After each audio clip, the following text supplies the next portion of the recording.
The last trick-or-treater comes after Halloween. Christmas is coming. I clean my gun. It's only a week since Halloween, but people in the neighborhood have already switched their decorations. Where a 15-foot skeleton with raging red eyes stood, there's a nutcracker inflatable that's even more disturbing. Rain mixes with ice pellets and perma-gray skies over Bridal Veil Lake. This is the last hurrah of once proud and potent Canadian winters. It's nowhere near as cold as it used to be when I was a kid. The layers of clothing underneath his stretched pirate costume would be warm enough then. He always looked uncomfortable until the last time. But maybe that's just the presence of the man behind him. He bothers me too. The first appearance of the child came on Christmas Eve. I'd gotten a good job in Bridal Veil Lake with an old company. The pay was high. The benefits amazing. They even helped me find my first house in a good neighborhood close to the lake. It was too good to be true. I somehow heard the doorbell over the raucous music and drunk colleagues I was hosting. All of us were newer to the company and young. Trick or treat, the kids said when I opened the door. There's no streetlight outside my house, and I'd left the porch lights off so the Christmas reds and greens would pop. What? I'd already had a few drinks. The oddness of the situation took longer than usual to fully grasp. I smiled and took a glance around for the kids' parents. Is this a prank or something? When I saw the man at the end of my driveway, I immediately felt like I was shrinking. His eyes reflected like a cat's, and his teeth gleamed from within a gel-framed grin. To describe the man as portly wouldn't be accurate. He was proportionally thick all over, a stone golem, yet not particularly tall. In the dark, I couldn't tell you any more about him other than a vague feeling of familiarity. The distinct odor of manure and blood clouded the air. I wanted to close the door and go back to the party. Fear and a kind of desperate pleading filled the child's expression. There was confusion, too, and again, it all seemed so familiar. "What's up, kid?" I whispered to him. "This guy bothering you?" Like I could do anything about it. I was big, too, but more like a fluffy dog than a pit bull. That's a nice way of saying I was overweight. The kid sniffled and rustled his pillowcase. "Trick or treat," he repeated in a tone of desperation and sadness. "What the hell is this?" I called to the man. "Go on," he said in the deepest voice I'd ever heard. "It's not Halloween," I defended. He didn't reply. He waited. The kid looked afraid. "Okay," I relented. I went back in, ignored the invitations and distractions of the party, and found some wrapped chocolate for the kid. He started crying when I tossed it into his pillowcase. I knelt down. "Hey, what's going on? You know this man? Do you need help?" I was prepared to pull the little pirate in and lock the door. The cops seemed like the next step. "Good," the man said. "Keep doing what you're doing." Then, impossibly, they vanished. One blink of my eye, and they were gone like they'd never been there. I stepped outside with the Chardonnay I'd forgotten about and attempted to rationalize the incident. What the hell?" I said to no one. It had to be a hallucination, a psychotic break, a dream from which I would soon awaken. I went in and sat with the girl who was clearly into me, but she was too drunk to notice my shock. She passed out in my arms, and I put her in my bed while I attempted to sleep on the couch. We were married by next summer. I didn't tell her about the trick-or-treater again, and she obviously didn't remember the next morning. By the following Christmas Eve, she was pregnant with our first child and tired. There was no party that year, though her falling asleep early in my bed was the same. I'd like to kid myself and say the trick-or-treater wasn't on my mind. I had so much else going on at work and a baby on the way. It's a wonderful life, 2 cats, and some beers couldn't distract me. I couldn't remember the exact time I'd heard the doorbell, but I guess it was around 11 p.m. "Trick or treat," the overdressed pirate said nervously. He hadn't changed a bit. Neither had the man in the driveway. I don't understand, I said to them both, trying to keep quiet to avoid waking my wife. What is this? What do you want? The kid looked afraid and as bewildered as I. I knelt down again, just like last time. Kid, I want help, but... Daddy, he said before suddenly vanishing like he'd never been. The man remained, cloaked in darkness except for those baleful eyes and a profound silhouette. I stood back up and waited. He's not supposed to talk. The words rumbled from the dark like thunder. So now he'll suffer. I shook my head, incredulous, the moment too impossible. He just wants his daddy. He's scared. Why? Who? Keep doing what you're doing, he said, again, the same as last year. Then he was gone. Just gone. I closed the door and went back in to find my wife on the top landing of the staircase. She dug the sleep from her eyes and asked who had been at the door. A late caroler, I lied. I think he was drunk. Oh, she said before wandering out of sight into the upstairs hallway, back to bed. I could have followed but predicted I'd just be staring at the ceiling and bothering her. She was a light sleeper. I went for the vodka in the freezer and built up the fire in the hearth, hoping more light and warmth would drive away the shivering instilled by the presence of the man. Another Christmas went by and another New Year. I kept my head down and used the bottle to cope. If my wife knew I was becoming an alcoholic, she didn't say. I received a promotion into management a few days before my first child arrived in this vale of tears. We named him John, and he successfully motivated a positive change in my behavior until the following Christmas Eve. We were lucky he was a good and regular sleeper. Neither of us suffered too much sleep deprivation unless he woke up in the middle of the night. Then he'd be awake till his morning nap. The next Christmas Eve, I made an excuse to stay up, something lame like watching a movie, The Muppets Christmas Carol, so that I could open the door before the child pressed the bell. They appeared in the same places I knew they would soon disappear. I don't know why I thought I'd see them walk up the driveway first through the front window. He pressed the button before I could stop him. Trick or treat, he said with the same uncertainty, the same fear, the same costume, and the same age. Nothing had changed at all about him nor the man. I had a candy cane for him. Keep doing what I'm doing, I know, I said. The kid looked into his pillowcase and then up at me with an anguished expression that broke my heart. You're a real son of a bitch, I said to the man. I think he smiled. It was too dark to know for sure. Keep doing what you're doing, he said, and their vanishing no longer shocked me. In fact, it was a relief. I closed the door and backed into my wife suddenly standing behind me on the mat. Caroler? How much had she seen? I heard you swearing. I nodded slowly. Same guy. Not sure why we're so lucky. She yawned. Maybe he knocks on every door. Yeah. He probably does. John's up. Will you sit with him? My boy's first Christmas happened on the wrong side of midnight. I let him tear open some presents at 12:01. Socks from his grandma were his favorite that year.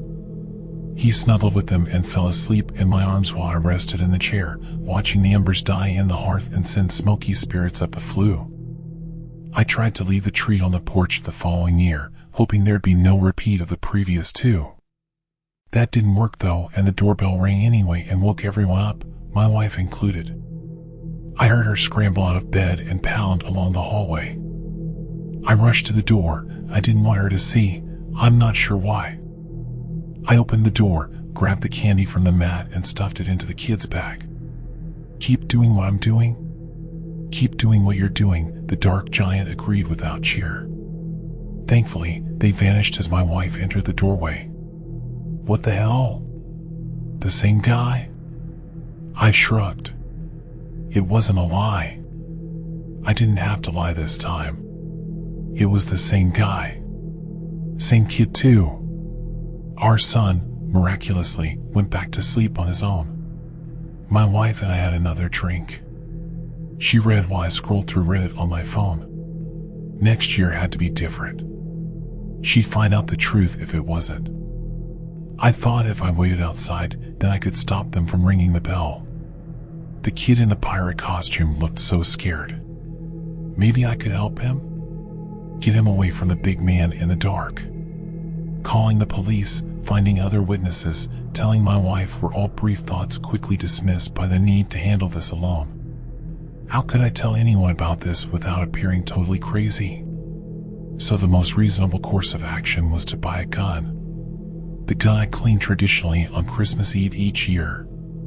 Not that it was effective. The next time I beat the little pirate to the doorbell, pushed by him, and leveled the gun I'd been practicing with at the range for months. I thought I'd be able to see more as I got closer, but the darkness remained. I shot anyway, an illegally purchased silencer reducing the noise to a pop I would later explain away as fireworks. 3 bullets I put into him. I think he smiled, and again, I could not confirm that visually. It was more a feeling of amusement flowing from him. No blood. No injury. No impression he noticed at all. He waited. I backed away. My eyes were weepy from the stench of shit and gunpowder emanating from him. There were flies around him too. So many flies. Their multitude may have been the darkness itself clinging to him, or else the insects simply thrived in whatever rotted things made the creature's body smell so evil. "What do you want from me?" I shouted, even as I trembled. "Trick or treat," the boy said behind me. The smile I couldn't see, that infernal smugness, remained. Slowly, defeated, I went into the house for the candy. My wife appeared on the steps and just missed the gun I quickly and dangerously thrust into my pocket. "Back again," I said too quickly. "A Christmas tradition." She waited.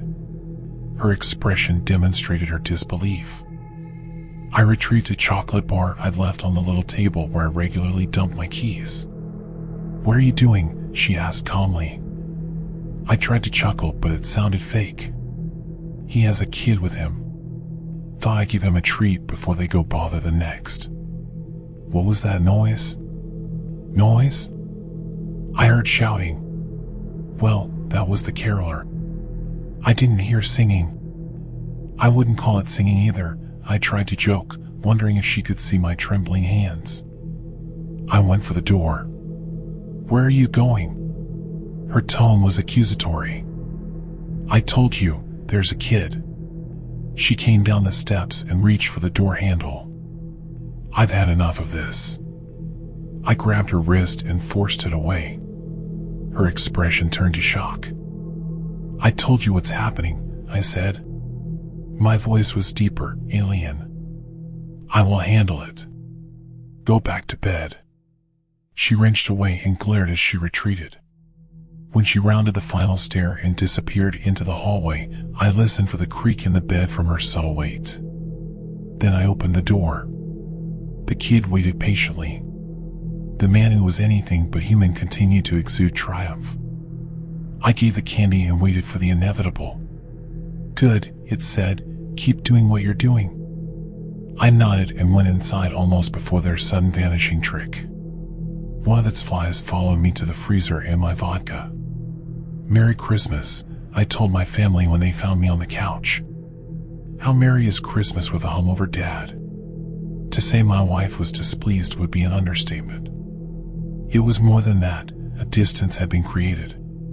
The next year, she did not come down. I cleaned and readied the gun, but didn't end up using it. I gave the candy, received the message, and kept doing what I was doing, whatever that was. 2 more years came and went much the same. Quietly resigned to this impossible visit, without witnesses, I began to treat it like a recurring dream. This last Christmas Eve, my son was old enough to stay up later and watch his pathetic father surpass his alcoholic tolerance. I didn't want to do that to him. When a parent is an addict, the child intuits their second place to the drug. Most nights I cried when he went to sleep, feeling helpless. The hour came again. "Trick or treat," said the boy as always. "You look like my son," I said before giving him the treat, almost missing the bag from my double vision. "Keep. When does it end?" I interrupted. That smile. Would it ever stop? "Keep doing what you're doing." "No," I said. "I won't." But they disappear anyway. No more. I had a new plan. I simply wouldn't be home. Yes, that would be better. That would work. He or it couldn't tell me to keep doing anything if I wasn't there. The following Christmas Eve, I went to the bar. There were other sad men and women, old and lonely and quiet. I took a stool at the end and drank until a few pairs of hands were under my arms and carrying me outside. "Slow down next time, big fella," somebody said, a bartender I guess. "Merry Christmas." "I think he shit himself," someone else said. I drifted off into the night and realized a cold, snowy Christmas Eve had finally come again as I vomited into a snowbank. I came home to a familiar scene. The boy was at the door, pressing the button. But it was my boy, my son. It had been all along, of course. How did I never notice? I'm sure you can guess. Nobody answered at first, and he looked back at me with uncertainty and fear. Suddenly, I realized where I stood, the end of the driveway, filthy and drunk and hidden in the dark. "Daddy," the boy said. He was confused.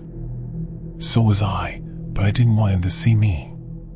"Keep doing what you're doing," I said, but it wasn't my voice. All the throwing up had thickened vocal cords, my voice was deep, and he looked afraid and unsure who I was. But the door opened and she was there. "Trick or treat," he said before she welcomed him in. I watched the door close and waited. I couldn't go in, I couldn't leave. My wife appeared a few moments later, closing the door behind her and hugging her arms. "He wanted to look for you," she said. "He thought it was Halloween because we were going out at night, so he dressed up. For some reason, he thought you'd answer if he tried our house." I began to cry. There was nothing to say. I had done this. I had kept doing what I was doing. I was not welcomed back into my home. I got fired for openly drinking at my desk the following week. She was right. They were right. But eventual sobriety brought the mystery of my circumstances to the forefront.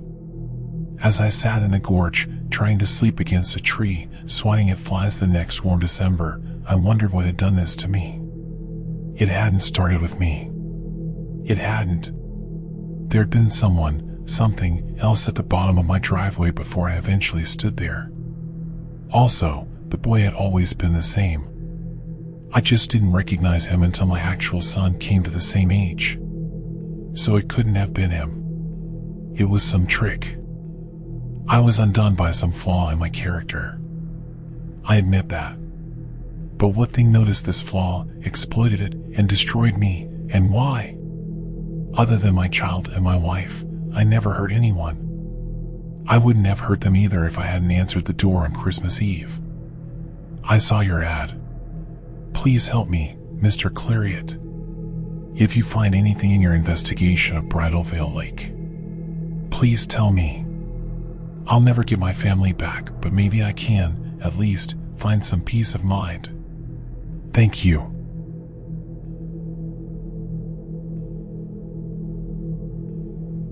I can't sleep. Hi, I'm Talon. Nights used to be my sanctuary, a time to escape into dreams and forget the worries of the day. Lately, though, my peaceful nights have become a haunting nightmare, and I can't escape the feeling that I'm being watched.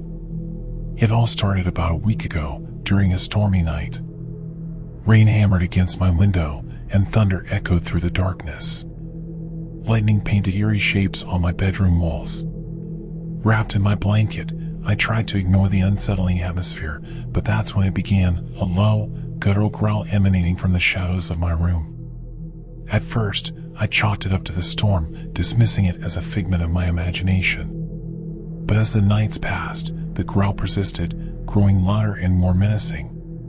Shadows seemed to slither and crawl across the walls, and my once comforting nightlight now cast eerie, dancing shapes that fueled my unease. I tried to share my fears with my parents, but they brushed it off as childhood anxieties, assuring me that monsters weren't real.